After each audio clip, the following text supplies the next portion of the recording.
Hello everyone, today I'm going to show you how can you restore your old clips or old movies into something like this with no noise and good quality. So let's get started. First I'm going to add some sharpness to regain some details. You can add simple sharpen up to 30 or 50. Then I'm going to render it at high quality. After rendering, I will take this clip to the Topaz.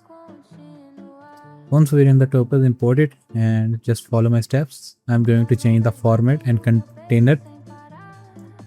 Then I'm going to enable the enhancement. In enhancement, I'm going to select the RTMS and low quality V13.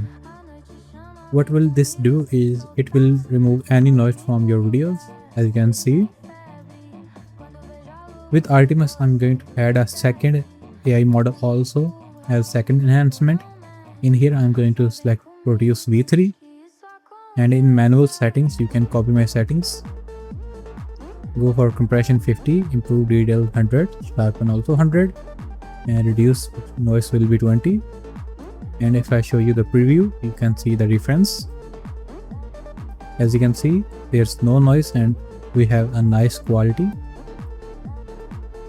so much better than before. So I'm going to export this, and then we're going back to the After Effects. Here I will show you the before and after. You can see the difference is quite nice.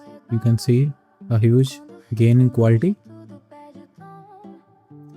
Okay, then I'm going to create a color correction which will be available in my description. A free color correction, no need to worry. And this will be the final results. I hope you guys like it.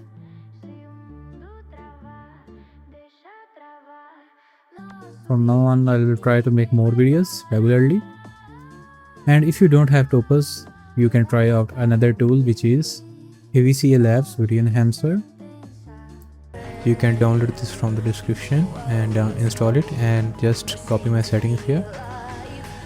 Always select 2x or 200% for get the 4K quality.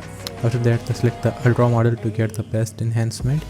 And then in the video section, increase the sharpness up to 100 and enable the deinterlacing. And let's check the preview. It's pretty nice. After that, just render it, and after rendering you will get something like this. And after adding the quality CC, it will look something like this.